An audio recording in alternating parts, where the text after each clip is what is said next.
మన Kondanna AKA anaconda చేసిన ఘోరమైన పాన్ ఇండియా సినిమా కుటుంబ నక్షత్రం. ఫ్యామిలీ స్టార్ అని పేరు పెట్టినా కూడా ఒక్క ఫ్యామిలీ ఆడియన్స్ కూడా థియేటర్ రానప్పుడు తనకు వచ్చిన డబ్బంతా ప్రొడ్యూసర్కి రిటర్న్ చేశాడంట. అంత గొప్ప మూవీ ఇది. సినిమా స్టార్టింగ్ లో మనం రుణు ఒక కిటికీ పక్కన కూర్చొని ఏదో ఒక సబ్జెక్ట్ లో ఫెయిల్ అయిందని చెప్పి బాధపడుతుంటుంది. ఆ సబ్జెక్టే మన ఫ్యామిలీ స్టార్ గోవర్ధన్. వీడు మిడిల్ క్లాస్ అని చూపించడమే ఈ సినిమా. ఇంట్రో సీన్ లోనే లొంగి కట్టుకుని ఊరికే పోతున్న కారు మీద నుండి దుంకుతాడు. సన్ రూఫ్ లో నుండి బయటికి చూస్తున్న అబ్బాయి పాపం ఏమేం చూసాడేమో. నోట్లో ఆధార్ కార్డ్ పెట్టుకుని ఒక గోన సంచి వేసుకుని పరిగెడతాడు. ఎంత హడావిడి దేనికో తెలుసా? ఉల్లిపాయలు కొనడానికి. ఎస్, ఉల్లిపాయలే. మన గోబిని చూడగానే జనాలకు ఫస్ట్ వచ్చే థాట్, ఏ ప్లానెట్ రా నీది? అక్కడ క్యూలో ఉన్న అమ్మాయిలందరూ ఏమో వీడిని కొరికేస్తా అన్నట్టు చూస్తుంటారు. అలా ఉంటది ఎక్స్ప్రెషన్ వాళ్ళది. GTA Vice Cityలో ఫ్యానీ మ్యాగ్నెట్ లో మన గోబీ కూడా ఏదో చీట్ కోడ్ వేసుకొని బయటకు వస్తున్నట్టున్నాడు. వాళ్ళు మాత్రమే కాదు, ఆ ఊరిలో, ఆఫీస్ లో, ఆ స్టేట్ లో, ఆ కంట్రీలో, ఆ ప్లానెట్ లో, ఎందుకు మార్స్ లో కూడా మొత్తం గోవర్ధన్ డిక్సే ఉన్నారు అమ్మాయిలంతా. రోడ్ మీద కనిపించే ప్రతి అమ్మాయికి వీడిని కొరుక్కొని తినేయాలని ఉంటుంది. ఎవర్రా ఇది, ఎవర్రా వీడు, ఏముందని ఇంత బిల్డప్? ఈ కంజూస్ గడి ఫ్యామిలీ ఏమో జాయింట్ ఫ్యామిలీ అండ్ ఒక జాతరకు వచ్చేంత మంది మనుషులు ఉన్నారు. కానీ ఆ ఇంట్లో ఉన్న పిల్లలకు సరిగ్గా ఫుడ్ కూడా పెట్టాడు ఈ వేస్ట్ ఫెలో. ఏంట్రా ఇది, దేవుడా, VFX దోశ. ఎవర్రా ఇదంతా రాసింది? లోకంలో మొదటిసారి దోశలు పెన్నానికి బదులు VFX లో చేయడం చూసా. ఏంట్రా ఇది, పేపర్ తింటున్నారా? అసలు VFX కనిపెట్టకుండా ఉండాల్సిందే. ఇలాంటివన్నీ చూడాల్సి వస్తుంది. తలరాత. మిస్టర్ డైరెక్టర్, మీరు చాలా గ్రేట్. ఇప్పుడు మనకు ఒక కొత్త వెరైటీ దోశ దొరికింది. That is family star dosa. జీవితంలో ఒక్క రోజైనా పెద్దనలా పడుకోవాలని మన గోబీ కోరిక. ఈ ఫ్యామిలీని మెయింటైన్ చేయడానికి రెక్కలు డొక్కలు చేసుకొని కష్టపడుతుంటాడు. అడ్డమైన జుగాడ్లు చేస్తూ, బైక్ ని కాళ్ళతో దొబ్బుకుంటూ, లారీని పట్టుకుంటూ నానా కష్టాలు పడి పెట్రోల్ బంక్ కి రీచ్ అవుతాడు. జస్ట్ 23 రూపీస్ పెట్రోల్ కొట్టించుకోవడానికి. మందు బాటలు కొరత పెట్టుకుని మరి 1 లీటర్ నెల మొత్తం తాగుతాడు. సూపర్ మార్కెట్ లో శాంపుల్ గా ఫుడ్ దొబ్బి తింటాడు. రోడ్డు మీద పల్లీలు దొబ్బి తింటాడు. ఈ ఎఫర్ట్ అంతా మనీ సేవ్ చేయడానికి. మొత్తానికి మన గోబీ ఆఫీస్ రీచ్ అవుతాడు. ఆఫీస్ లో కూడా ఎప్పుడు స్టెప్స్ ఎక్కే వెళ్తాడు. జిమ్ డబ్బు లాభం. ఇతను వర్క్ చేసేది ఒక కన్స్ట్రక్షన్ కంపెనీలో. అక్కడ కూడా చీట్ కోడ్ కొట్టి అమ్మాయిలంతా తన వెంట తిప్పుతూ ఉంటాడు. ఇలా కంపెనీకి ఒక గవర్నమెంట్ ప్రాజెక్ట్ వస్తుంది. అదేంటంటే గవర్నమెంట్ ప్రజలకు శాంక్షన్ చేసిన 600 స్క్వేర్ ఫీట్ ఫ్లాట్స్ కి ప్లాన్ అడిగితే ఏకంగా 3 BHK డిజైన్ చేసేస్తాడు మహానుభావుడు. 600 స్క్వేర్ ఫీట్ లో నేను ఒక ట్రిపుల్ బెడ్రూమ్ డిజైన్ చేశాను. అంతేకాదు, 70 స్క్వేర్ ఫీట్ లో డబుల్ బెడ్రూమ్ అంట. 70 లో 2 బెడ్రూమ్లు సర్దేశాను. బెడ్రూమ్ లో బెడ్డే కదా సార్ పట్టాలి, ఇంకేం పట్టాలి? అంటే డోర్ ఓపెన్ చేయగానే డైరెక్ట్ బెడ్ మీద దూకేయాలి. Wow, what a visionary. Bedroom లో బెడ్ ఒకటే ఉండాలంట. అంటే స్టోర్ రూమ్ లో స్టోర్ పెడతాడా? అటు ఇటు తిరగడానికి అయితే బెడ్రూమ్ కి ఎందుకు సార్ వెళ్ళడం? బయట బోల్డ్ రోడ్లు ఉన్నాయి, పార్క్లు ఉన్నాయి. ఈ బొక్కలో సైకలాజికల్ మూవీ థియేటర్ లో ఎవరు చప్పట్లు కొట్టారని అర్థమైనట్టుంది. అందుకే మూవీలో వీళ్ళే చప్పట్లు కొట్టుకుంటున్నారు. ఇప్పుడు ఒక middle class hero, middle class song, ఎందుకో ఏమో. తర్వాత ఒక middle class fight. Of course ఫ్రీగా ఫుడ్ వస్తే వదలడుగా. తర్వాత middle class swag. Wow, what a stunt. అలా ఒక రోజు వీడి పెంట్ హౌస్ లో మనం రుణు అద్దెకి దిగుతుంది. జస్ట్ ఏమాయ చేసావా నుండి కాపీ కొట్టలేదు, కొంచెం ఇన్స్పిరేషన్ తీసుకున్నాడు అంతే. ఇంతవరకు మన గోబీ ఒక్కడే చిరాకు తెప్పిస్తే ఇప్పుడు ఇంకా ఇద్దరు కలిసి స్టార్ట్ చేస్తారు. నేను మీకు ఓకేనా? ఐ మీన్ రూమ్ అది నీట్ గానే పెట్టానా? ఇంకా స్టార్ట్. ఏమండి ఏమండి ఏమండి ఏమండి ఏమండి ఒకసారి వీడు బయట మాల్లో మనం రుణో వీడి ఫ్యామిలీని బయటికి తీసుకెళ్లి పార్టీ ఇవ్వడం చూస్తాడు. పాపం ఫ్రీ ఫుడ్ మిస్ అయిందని ఘోరంగా ఫీల్ అవుతాడు. వీడిని తీసుకెళ్లలేదని నైట్ ఫ్యామిలీ వాళ్ళతో పెద్ద గొడవ కూడా పెట్టుకుంటాడు. నాకేమైనా తెచ్చారో లేదో, ఫ్రీ ఫుడ్ నన్ను కూడా తీసుకెళ్ళి వారం సరిపడా తినేవాడిని. ఆ గొడవ మనం రుణో చూస్తుంది. పరువంతా పోయింది. హలో ఏమండి, అలా కాదు, నెక్స్ట్ టైం నన్ను కూడా పిలవండి. ఏమండి, కింద మీద పడి కాకా పడతాడు. తర్వాత నేను కాలేజ్కి వెళ్ళాలి, కొంచెం దించేస్తారా? 1 లీటర్ పెట్రోల్ కొట్టిస్తే దించేస్తా.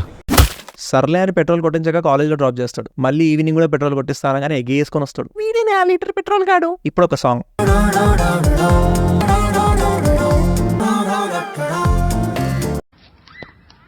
పొద్దున్నే బేవర్స్ గాళ్ళు ఎక్కువైపోయారు. తర్వాత వీడి జుగాడ్లన్నీ మనం రుణోకి చూపిస్తాడు. దానికి ఆమె ఫ్లాట్. వీడు తన వెంట, వీడి వెంట అంతా రింగ రోజుసే. తర్వాత ఒక లోన్ షార్క్ వీళ్ళ ఇంటికి వచ్చి గోల చేస్తాడు. వీళ్ళ పెద్దన్నేమో ఇంకా వాళ్ళ వదినను కూడా ఇన్స్టాల్ చేస్తాడు. అప్పుడు వీడి ఆటోలో వీళ్ళ బ్యాడ్మలం బ్యాచ్ మొత్తం వేసుకొస్తాడు. 3 సీటర్ ఆటోలో 10 మందిని కుక్కి మరీ తీసుకొస్తాడు. పాపం నార్మల్ ఆటోని షేర్ ఆటో చేస్తావు కదరా. ఇక్కడ ఒక రొమాంటిక్ సీన్.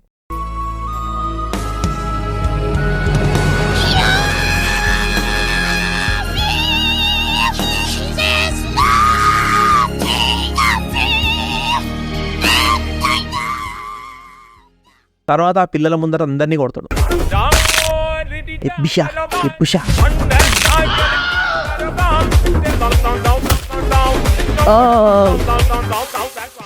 ఇప్పుడు ఒక చెత్త వార్నింగ్ సీన్. మా ఇంట్లో కూడా మగాళ్ళు ఉన్నారు. ఇంట్లో వాళ్ళకు ఉండేవే మాకు ఉన్నాయి. చెట్టు పుట్ట కోదం కోదం ఒక రేపటంని కూడా ఒక మాస్ సీన్ లా చెప్తున్నాడు. ఎవర్రా ఇది రాసినోడు? ఫ్యామిలీ స్టార్ అని పేరు పెట్టి ఒక ఫ్యామిలీ మ్యాన్ తన ఫ్యామిలీ ముందు ఇంకొక ఫ్యామిలీని రేప్ చేస్తా అని చెప్పడమే ఒక ఫ్యామిలీ మూవీ. అది కూడా పిల్లల ముందు. ఇది ఫ్యామిలీ మూవీ కాదు, ఫ్యామిలీ చూడకూడని మూవీ. తర్వాత వీడి టాక్సిక్ మాస్కులినిటీ నచ్చి మనం రుణో ఫ్లాట్ అవుతుంది. ఇంకా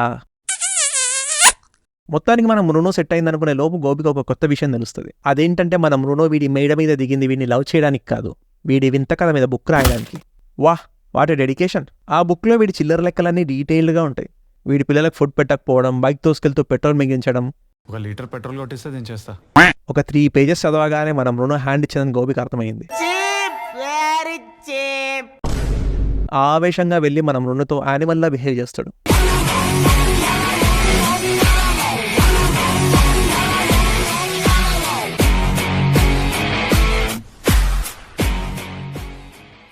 దానికి కోపం వచ్చిన మన గోబి ఒక్క రోజులో కోటీశ్వరుడు అవ్వాలని డిసైడ్ అవుతాడు. వెంటనే ఒక పెద్ద కంపెనీకి వెళ్ళి తన 70 స్క్వేర్ ఫీట్లో డబుల్ బెడ్రూమ్ స్టోరీ చెప్పి జాబ్ కొట్టుకుంటాడు. ఆ కంపెనీ ఏకంగా 2 years శాలరీ అడ్వాన్స్గా ఇస్తారు. ఒక 2 years శాలరీ అడ్వాన్స్. ఇంకా అమెరికాలో ఒక పెద్ద ప్రాజెక్ట్కి మేనేజర్ కూడా చేసి పంపుతారు. అంతేకాదు ఆ ప్రాజెక్ట్ షేర్ 10 కోట్లు. Advance 10 crores. Yes, 10 crores guys. అదేం కంపెనీ రా, 2 years శాలరీతో పాటు 10 crores షేర్ ఇస్తున్నారు. ఇక్కడ ఉన్న కంపెనీలోనే సరిగ్గా శాలరీ దిక్కులేదు. మిస్టర్ డైరెక్టర్, అదే కంపెనీ చెప్పండి sir, asking for a friend. So ఈ డబ్బుతో కొండా వెంటనే లేటెస్ట్ మోడల్ ఐఫోన్ కొంటాడు. This is latest. కొత్త బైక్, పిల్లలకు మంచి ఫుడ్, ఇంట్లో వాళ్ళకి బంగారం అన్నీ కొని తనకు వీడియో కాల్ చేసి చూపిస్తాడు. అంటే నేను చెప్పింది మీకు సరిగ్గా అర్థమైనట్లేదు.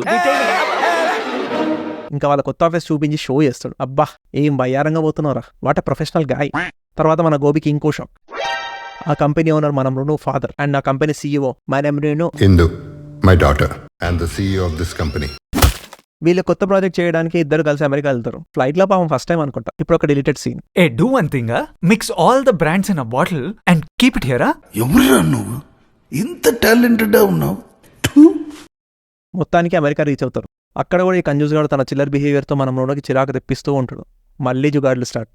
అక్కడ ఆఫీస్లో పడుకొని హోటల్ డబ్బులు సేవ్ చేస్తాడు. తర్వాత ఆఫీస్లో అడ్డమైన అవుట్ఫిట్స్ వేసుకొని తిరుగుతూ ఉంటాడు. అక్కడ ఉన్న ఎంప్లాయీస్ని కూడా చెడదొబ్బుతాడు. ఏంట్రా ఇది, లొంగి డాన్సా? తర్వాత ఒకరోజు ఒక కాన్ఫరెన్స్లో 70 స్క్వేర్ ఫీట్లో డబుల్ బెడ్రూమ్లో అక్కడ ఉన్న NRIsకి కూడా ఒక వెరైటీ ప్లాన్ చెప్తాడు. అదేంటంటే ఇల్లు పక్కన ఆవుల్ని కూడా పెంచుకుంటే గొబ్బెమ్మ ఇంకా పాలకి కలిసి వస్తుందని. ఈ ప్లాన్ విని అక్కడ ఉన్న NRIs మొత్తం ఫ్లాట్. అలా వీళ్ళ ప్రాజెక్ట్ స్టార్ట్ చేస్తారు. అప్పుడు మీటింగ్ మధ్యలో ఒక రిచ్ కిడ్ వచ్చి మన రుణకి బీట్ వేస్తాడు. అది మన కొండకి నచ్చదు. ఇక్కడ డిస్టర్బ్ చేస్తే నేనే చేయాలి, ఇంకెవరు వచ్చినా నేను ఒప్పుకోను అని వాడిని కొడతాడు. అప్పుడు సడన్గా పోలీసులు వస్తారు, వాళ్ళు పారిపోతారు. ఇంకా మన రుణం మళ్ళీ వీడికి ఫ్లాట్. ఇప్పుడు ఒక song and dance in multiple outfits. అలా కొన్ని డేస్ తర్వాత ఆ ప్రాజెక్ట్ కంప్లీట్ అవుతుంది. సక్సెస్ పార్టీ చేసుకొని అందరూ బ్యాక్ టు ఇండియా. ప్రాజెక్ట్కి 10 కోట్లు ఇచ్చినందుకు థ్యాంక్స్ చెప్పడానికి మృణు ఫాదర్ దగ్గరికి వెళ్ళిన కొండకి ఇంకొక షాక్. ఇదంతా నీకోసం చేసింది ఎవరో కాదు, మన నెమ్రూను. Govardhan, he's a superhero. అంతేకాదు ఆ బుక్లో నీ జుగాడ్లన్నీ రాసింది జనాలను ఎడ్యుకేట్ చేయడానికి అని చెప్తాడు. మ్యాటర్ ఏంటంటే కొండ బుక్ నైట్ చదువుతాడు. ఒక 2 పేజీలు చదవగానే మళ్ళీ కరెంట్ బిల్ ఎక్కువ వస్తుందని లైట్స్ ఆఫ్ చేసి పడుకుంటాడు. అలా బుక్ మొత్తం చదవకే ఈ బాధ. ఇంకా బాధపడి మన గోబి మృణుకి కాల్ కలుపుతాడు. పాపం ఫోన్లో బ్యాలెన్స్ లేదు. మీ అకౌంట్ లో బ్యాలెన్స్ తక్కువగా ఉన్నది. రే పిచ్చి పుష్ప.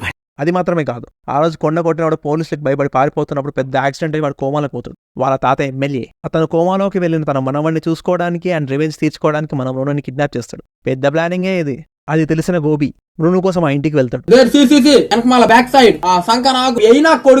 మృణు కోసం పెద్ద ఫైట్ చేస్తాడు. ఎమ్మెల్యే పక్కూరు నుండి లారీలో జనాల్ని దింపుతాడు. మన గోబి మాత్రం ఎంతమంది వచ్చినా సింగిల్ హ్యాండెడ్గా కొట్టేస్తాడు. ఎందుకంటే తనకు ఒక స్పెషల్ పవర్ ఉంది. అదేంటంటే